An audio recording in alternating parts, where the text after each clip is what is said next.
Everyone, welcome to Spurs Beyond the Lane. Fresh off the back of that Champions League game away to Monaco tonight. All in all, a pretty poor performance from Spurs.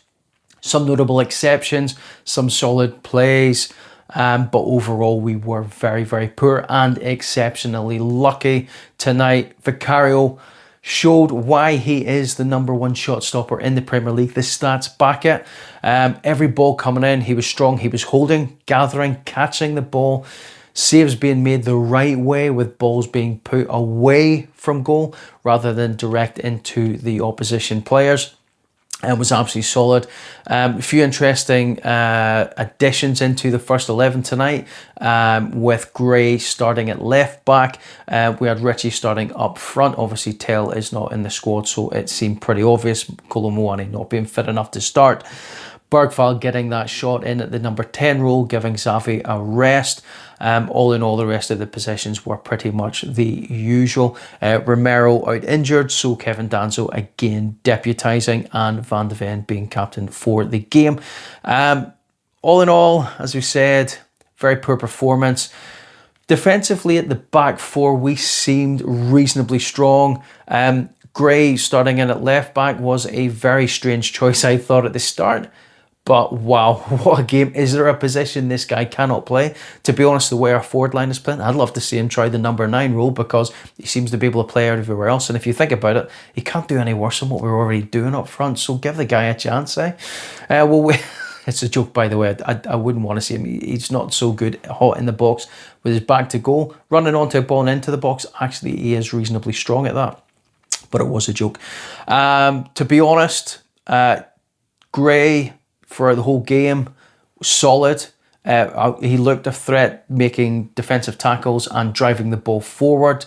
Solid interceptions on a number of goal-scoring opportunities for Monaco. Vicario was absolutely outstanding tonight. As I said, he showed his shot-stopping capabilities and why he is the #1 in the stats. But actually, everything was done right. Balogun, absolute top-class centre forward. And he didn't really do much wrong tonight. Just Vicario was just so much better. Number of opportunities in both halves for him before he came off. Minamoto in the second half for Monaco as well caused so many problems, but just simply because we left so many holes and gaps in the middle of the park that he was able to exploit it on the counter-attack, having a number of opportunities, either Vicario saving them or he was putting them over or wide of the goal, which for us was a godsend, because he had some fantastic opportunities to slot the ball home and completely screwed up every single one of them, so thanks for that. All in all, attack was terrible. Our build-up play was good to a point when we had the opportunity, which we did not have many. And towards the end of the video, we'll go over the match stats and you'll see why. We just could not do anything going into the final third.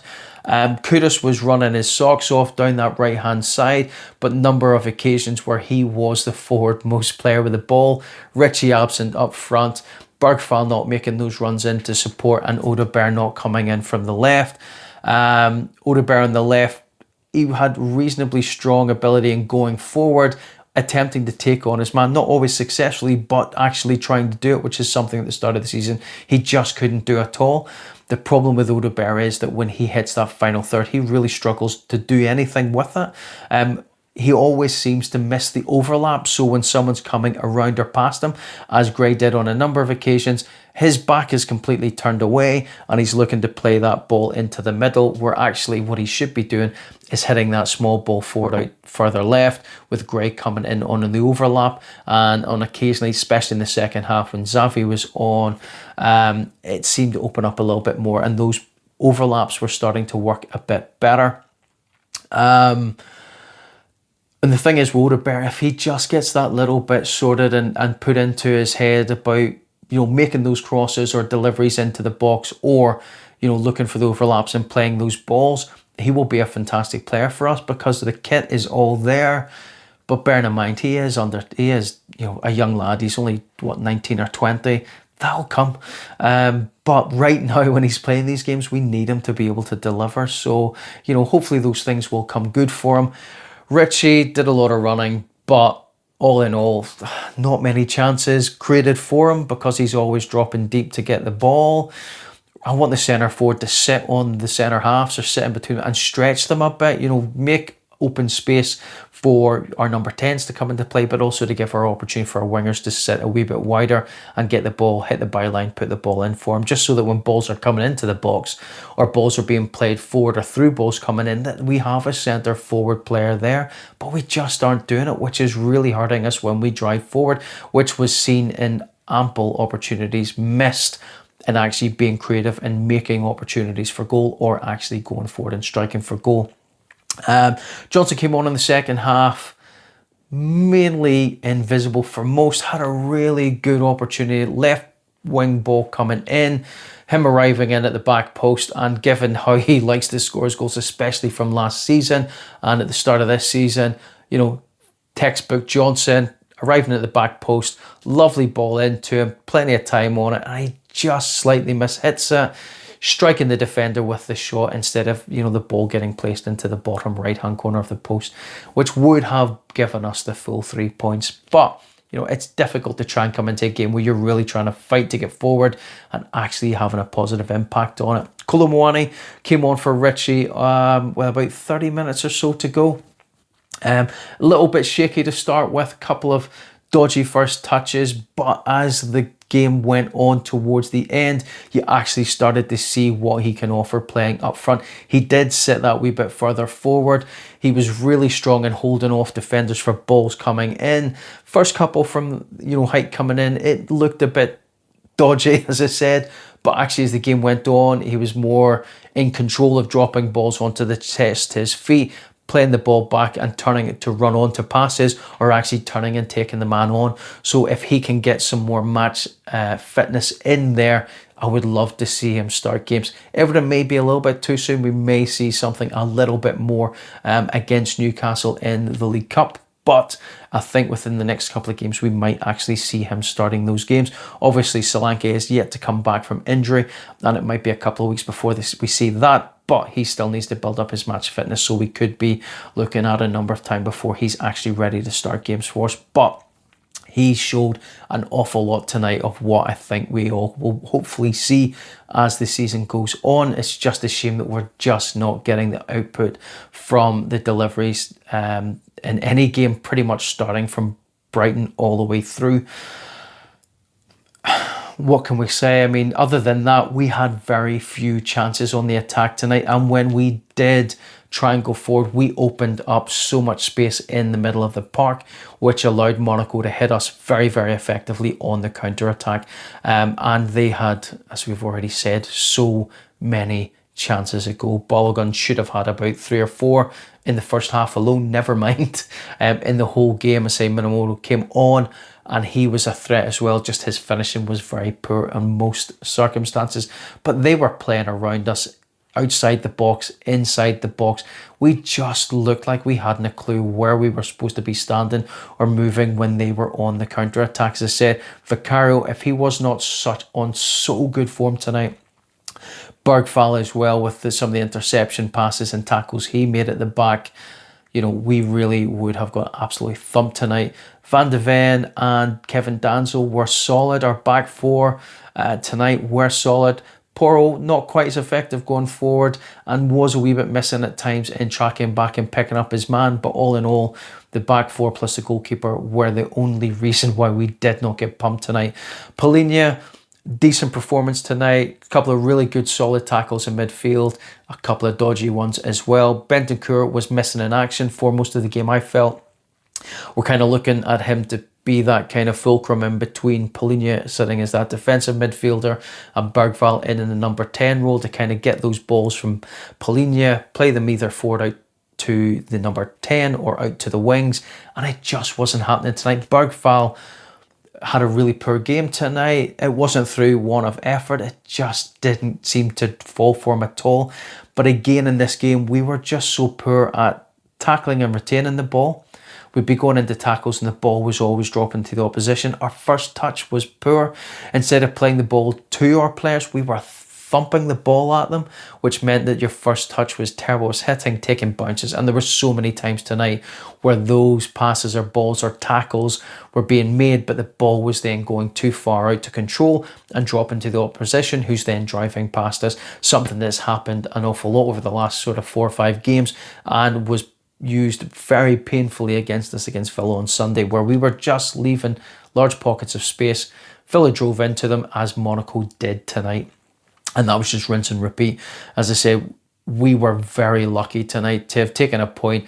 Certainly Monaco will be looking at this game as an absolute failure for them to finish us off in any way or capacity. For us, it is an absolute positive we managed to come away with anything from this game, apart from a late run in at the end of the second half, where we looked like we might actually snatch the 3 points. We were very, very lucky because their finishing was so poor, and Vicario and Gray were just so good at the back tonight. And I know I've said it a few times, but it's difficult to talk about anything else. If we have a quick wee look at the two halves, there wasn't really an awful lot of positivity in the first one for us. Odegaard were a decent ball in on the 20th minute to Richie, but a defensive block in the box meant that it just didn't come to anything else. 35th minute, Fick made a fantastic save against Bologun, but to be fair, for the whole of the first half, he made 5 fantastic saves that otherwise, in any of the other games we've already seen him in with shots like that coming in, they'd have been in the back of the net. So, an outstanding performance in the first half from him. Danso with a cross-in header coming in on the 43rd minute, putting it over the bar. Other than that, we didn't really have much else to write home about. It really was Monaco steamrolling us pretty much through the entire first half. So in terms of the end of the first half, kind of a small reflection on that, Vicario 5 really, really good, solid saves. And I think Gray had 3 interceptions made in that first half, which actually cut out clear goal scoring opportunities for Monaco as well. So, if it hadn't been for those, we would probably be about 4 or 5 down at least. Certainly were the best players in the first half. Into the second half, again, apart from the spell at the end where we created a few opportunities, although not an awful lot of end product to them, it was really pretty much all about Vicario making stunning saves. Another one in the 66th minute from Balogun, but then Monaco taking that ball once we put it away, to come straight back in the 67th minute and putting a ball just wide off the, I suppose if you're looking at left-hand post for us, right-hand post for the shot. And to be fair, although Vic made the dive to try and save it, if it had maybe been a couple inches to the left from the shot, it probably would have went in because it wasn't quite enough to cover that far post. So again, very lucky for us. Another one for him on the 75th minute. The Monaco number 4, I can't remember the gentleman's name, hitting another header into the box with Caro diving down. Yeah, it should be one of those ones a goalkeeper could always save. But again, 2 hands at the back of it, but instead of it dropping out it was actually pushed far and away from the goal, enabling Vicario to get back up and steady himself in case there was another shot coming. And the second half again was filled with lots and lots of Vicario saving the day. As we've already said, Monaco made a number of substitutions, and where their substitutions were fresh-legged and actually showed signs of improving the Monaco attack and looking very dangerous going forwards, we did make a number of changes that didn't really have much of an impact on the game. As I said before, Kolo Muani coming on and actually getting better and better as the game went on towards the end. But the rest of them, Savi coming on into the number 10, but then having to move wide left because Odegaard fell, or a bad tackle kind of, and looked as if he's maybe hurt his ribs, so he's having to push out to the left. However, I will say this though, when Savi did move out to the left, we did start to see a bit more opportunity and creativity coming down that side. But still, again, overall in the whole game, we're still trying to walk the ball into the box. There were so many times in that second half, particularly the last sort of 10-15 minutes, where we were getting on or coming close to the edge of the box and you're just screaming, cross it, or if you're not going to cross it, take the shot. We just took too long, as we did again against Villa on Sunday, where we just seem to want to walk the ball in. Don't walk the ball in. You're either driving a ball into the box or you're taking a shot. Stop trying to walk it through, because we're taking too many touches, we're losing the ball, and then especially in the second half, there's an opportunity, I think maybe 2-3 minutes from the end, where we are piled in on the left-hand side. We've done some really nice passing to get into the edge of the box. I think Xavi had the ball. You're looking at him to hit the shot. It's gone to Spence. Spence's came in, ran a bit around it, and you're like, right, take the shot or cross it in.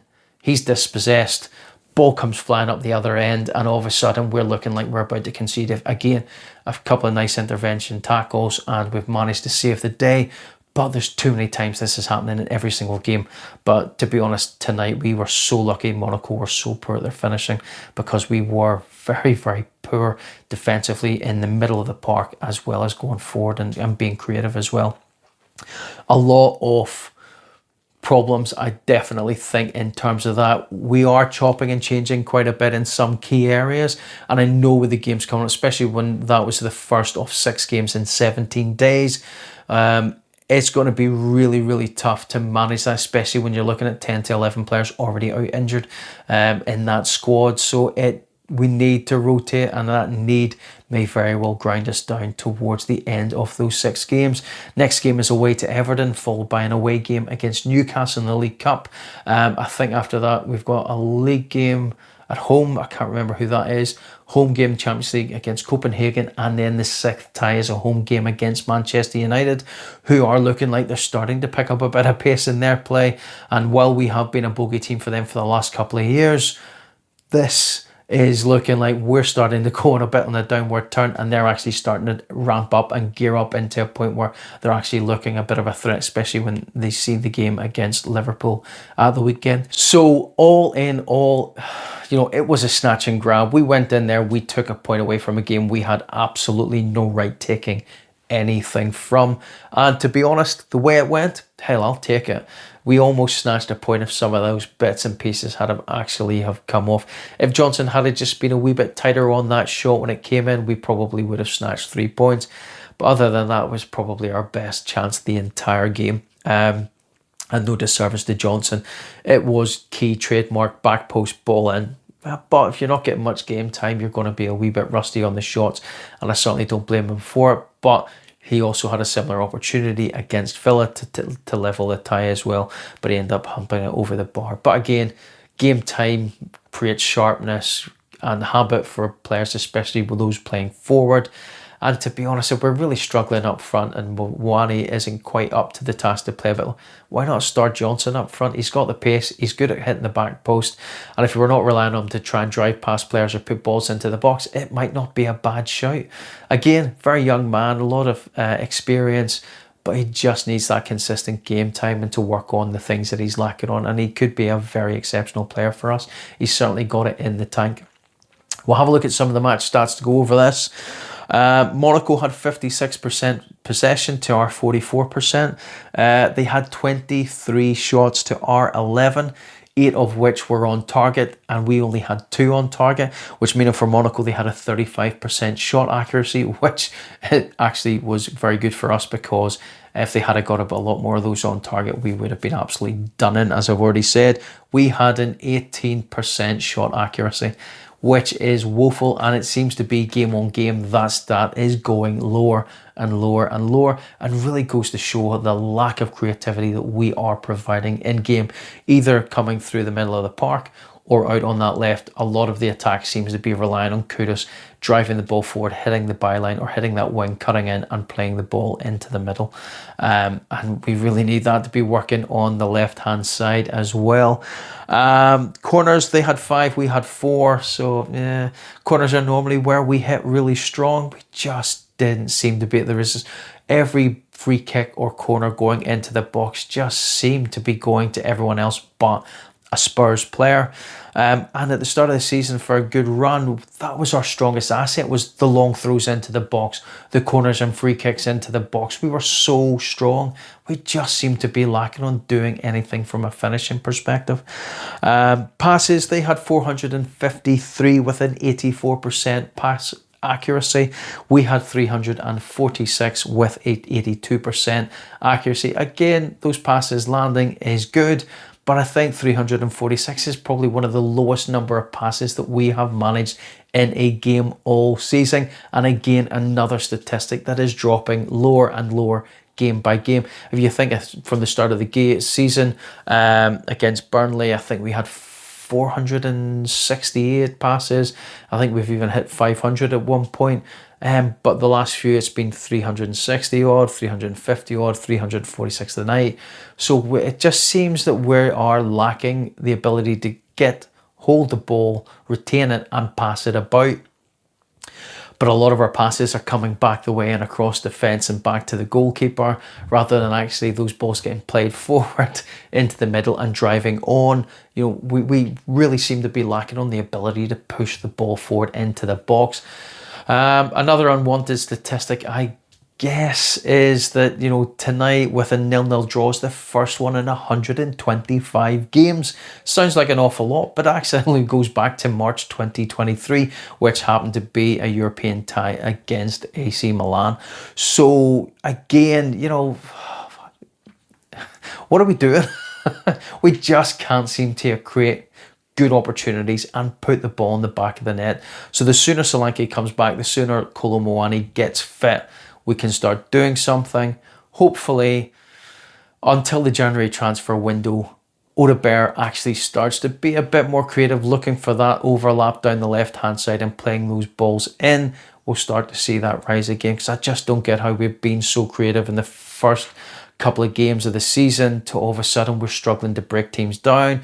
We're struggling to create opportunities. And the one thing that was really deadly for us at the start of the season was our set pieces, and we're getting nothing from them as well. So hopefully we'll turn a corner, and very, very soon, because the game away from home at Everton at the weekend is going to be a very, very tough one for us. But all of these games so far have been games we should have been winning and getting 3 points from. We've just really struggled to do anything about that. So hopefully we will see that break soon. Man of the match for me, Vicario, without a doubt. The man was absolutely on fire tonight. Archie Gray, a very, very close second. Archie was so good tonight, playing probably for the first time, I think, in his career at left back. He was absolutely solid. He was so good at watching where Monaco were. He was so good at picking up his men. He was so good when he got and made those defensive tackles to actually take the ball and drive forward with it, creating opportunities for those in forward positions to go forward and do something, which we didn't do an awful lot of. And even on the occasional ones towards the end where he was tackling deep and driving forward, actually trying to get balls into the box as well, which is something that our midfield was struggling to do all night. So I would love to see Archie getting a lot more game time. I'd love to see him getting a starting slot at the weekend against Everton. I think he would look so good. Even Sarr, when he came on, made some really great drives forward, what we already seen him do at the start of the season and into last season. It would be good to see him getting some game time. Bentancur, I felt, was quite poor tonight, and I'd love to see Sarr getting a run on the game at the weekend in that slot. Maybe give Bentancur a bit of a rest. Number 10 slot, Bergfall, Xavi. It really just seems to be up in the air at the moment. Xavi needs game time. He needs to get used to the pace and the strength required to play in the Premier League. But I still think he gets the nod slightly ahead from Bergfall. Bergfall, unlike him, looked very poor tonight, and I don't think it was just that he was just bad. It's just everything he tried to do just didn't work for him, and we know that he can operate and play at such a high level as well.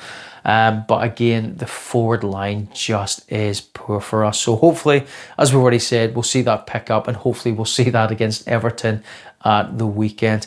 Anyway, guys, thank you very much for watching. I will see you in the preview video for Everton game at the weekend. Come on, you Spurs.